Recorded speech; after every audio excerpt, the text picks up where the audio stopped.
Honorable Sir, the gentleman parliamentarian says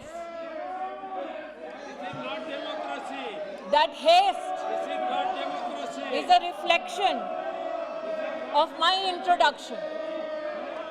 I say to the honorable gentleman this: we are in our democracy 75 years late in providing equal rights to men and women to enter into matrimony. इस बात का उल्लेख करना महोदय उचित होगा कि 19वीं शताब्दी में लड़कियों की शादी की उम्र 10 वर्ष थी। 1940 तक शादी की आयु को 12 से 14 किया गया। 78 में 15 साल तक की लड़कियों का ब्याह कर दिया गया। आज पहली बार इस अमेंडमेंट के माध्यम से महिला और पुरुष दोनों 21 साल की उम्र में समानता के अधिकार को देखते हुए शादी विवाह का अपना निर्णय ले सकते हैं। ये कहना कि अगर महिला शिक्षित नहीं है तो वो अपने अधिकारों का ना ज्ञान रख पाएगी, ना उन अधिकारों का इस्तेमाल कर पाएगी, देश की ग्रामीण अंचल की बहनों का इससे बड़ा अपमान इस सदन में नहीं हो सकता।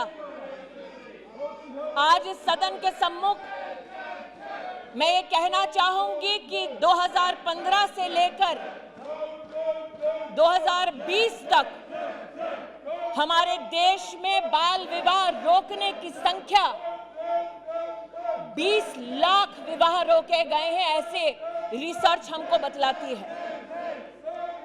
NFHS 5 का डेटा बतलाता है कि 15 साल से 18 साल की उम्र में 7% बेटियां गर्भवती पाई गई हैं। 18 साल से कम उम्र में 23% लड़कियों का ब्याह रचा दिया गया, जबकि कानून उसकी इजाजत नहीं देता। और आज जो लोग आपने अपनी बात रखी, मेरा माननीय सदस्यों से अनुरोध है, आपने अपनी बात रखी है ना। ऑनरेबल मिनिस्टर स्पीकिंग, मंत्री जी उसको रिस्पॉन्ड कर रही हैं, महिला मंत्री है, आप कृपया सीट पर जाइए, शांतिपूर्वक सुनिए। आपने अपनी बात रख दी है। That this house cannot be witness to that disrespect to women is my contention today. महोदय, जिन लोगों ने कहा कि ये अमेंडमेंट सेक्युलर नहीं है, उनका ध्यान आकृष्ट करना चाहूंगी सुप्रीम कोर्ट के कथन पर।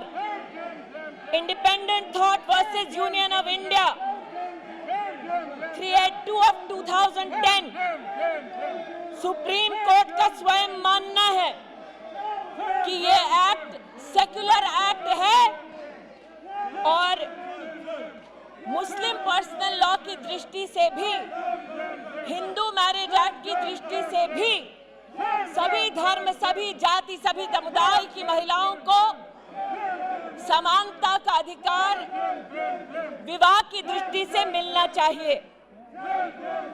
महोदय, इस निर्णय की सामाजिक, सांस्कृतिक, पारिवारिक, मार्मिक विषयों को मैं समझती हूं। मेरे कथन में गतिरोध लाने वाले विपक्ष के सज्जनों से कहना चाहती हूं कि मेरी बात को अगर पूरा सुन लेते तो उनका ध्यान इस बात पर आकृष्ट होता कि मैं स्वयं सरकार की ओर से यह प्रस्तावना करना चाहती हूं कि स्टैंडिंग कमेटी में इस विषय पर विस्तृत चर्चा हो।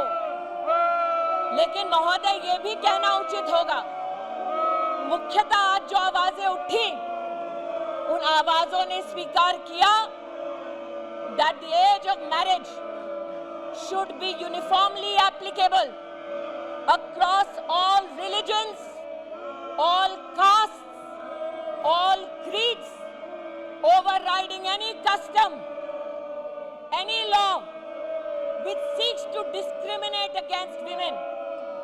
So those men who stood in this house in support of uniformity in applicability of the law have my gratitude. And sir, on behalf of the government, I would request that it be sent to the standing committee. आज का ये निर्णय, ये introduction राष्ट्र के इतिहास में एक निर्णायक कदम है। हमारे प्रधानमंत्री जी ने इस प्रस्तावना को अपना आशीर्वाद दिया कि इस देश में किसी महिला के साथ भेदभाव ना हो। हमारे प्रधानमंत्री जी ने इस प्रस्तावना को आशीर्वाद दिया कि जब 15 और 18 साल की बेटियों का गर्भवती होने से 10% मिसकैरेज का चांस रहता है, तो बेटियों के संरक्षण में ये प्रस्तावना सदन के सम्मुख प्रस्तुत की जाए। महिला संरक्षण और सम्मान के लिए प्रधानमंत्री के इस ऐतिहासिक कदम के लिए मैं देश की बहनों की ओर से उनका आभार व्यक्त करती हूं, उनका अभिनंदन करती हूं और सदन से विनम्रता से अपील करती हूं कि मुझे ये इंट्रोड्यूस करने दिया जाए है कि विधेयक को प्रस्तावित करने की अनुमति प्रदान की जाए। जो सदस्य इसके पक्ष में वो हाँ कहें, जो सदस्य इसके विरोध में वो ना कहें। मेरे विचार में निर्णय हाँ वालों के पक्ष में हुआ, हाँ वालों के पक्ष में हुआ। माननीय मंत्री जी विधेयक को प्रस्तावित करें। माननीय मंत्री जी, इंट्रोड्यूस द बिल। ओके।